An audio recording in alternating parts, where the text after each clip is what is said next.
हमारा सनातन धर्म भारत का राष्ट्रीय धर्म है। हम सब अपने व्यक्तिगत स्वार्थों से ऊपर उठ करके अपने इस राष्ट्रीय धर्म के साथ जुड़ते हैं। हमारा देश सुरक्षित हो, हमारे मान बिंदुओं की पुनर्स्थापना हो, गौ ब्राह्मण की रक्षा हो, किसी कालखंड में अगर हमारे धर्मस्थलों को अपवित्र किया गया है, उनकी पुनर्स्थापना का एक अभियान चले। और इस अभियान का क्रम आज आप देख रहे होंगे। अयोध्या में 500 वर्षों के बाद प्रधानमंत्री मोदी जी के प्रयास से भगवान राम के भव्य मंदिर के निर्माण का कार्य आज पूरा होने जा रहा है। आप सभी श्रद्धालु जनों ने भगवान राम के भव्य मंदिर के निर्माण में अपना योगदान दिया।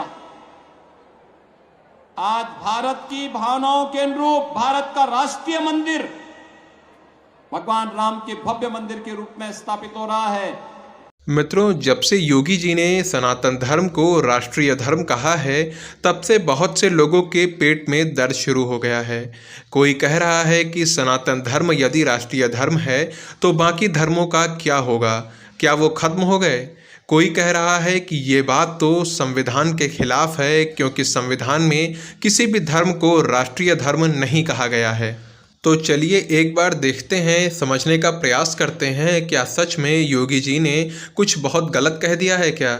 मित्रों, सबसे पहली बात, संविधान अपने आप में कोई धर्म नहीं है। संविधान नियमों का, कानूनों का एक संग्रह है जिसे हम भारतीयों ने ही लिखा है ताकि अपने देश को ठीक से संचालित किया जा सके। और ये भारत के बहुसंख्यक समाज की ही उदारता है कि उन्होंने किसी किताब विशेष को या किसी धार्मिक कानून को किसी पर थोपने का प्रयास नहीं किया। सभी को अपनी इच्छानुसार ईश्वर की आराधना करने का समान अवसर दिया है।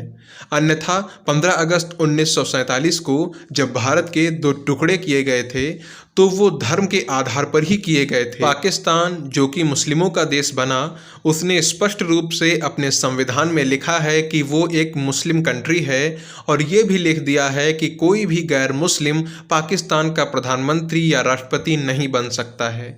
इसके बाद भी भारत के बहुसंख्यक समाज ने, सनातन धर्म के लोगों ने उदारता दिखाई और अपने संविधान के माध्यम से किसी पर कुछ भी थोपने का प्रयास नहीं किया। अब दूसरी बात, मित्रों, अगर हम अमेरिका के संविधान की बात करें तो उसमें भी किसी भी धर्म को राष्ट्रीय धर्म नहीं कहा गया है।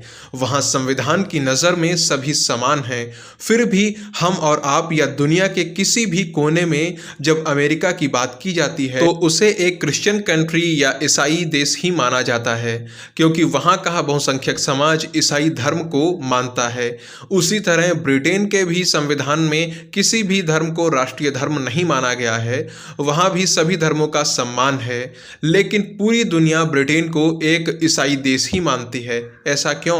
क्योंकि वहां की अधिकांश जनता ईसाई धर्म को ही मानती है। बस इसी तरह भारत के संविधान में भले किसी धर्म को राष्ट्रीय धर्म नहीं कहा गया है, किंतु पूरा विश्व भारतवर्ष को सनातन धर्म को मानने वाले लोगों के देश के रूप में जानता है। ये एक वास्तविकता है और हम सभी भारतवासियों को इस वास्तविकता पर गर्व होना चाहिए।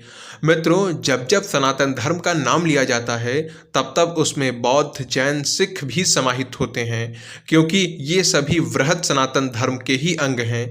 इन सभी के जो मूल हैं वो एक हैं। इन सभी में बहुत सी समानताएं हैं, जैसे सहिष्णुता, उदारता, इन सभी में देखने को मिल जाती हैं। ये सभी धर्म अपने राष्ट्र को सर्वप्रथम स्थान देते हैं। मित्रों, अब आप समझ पाए होंगे कि योगी जी ने जो कहा है वो एक शाश्वत सत्य है।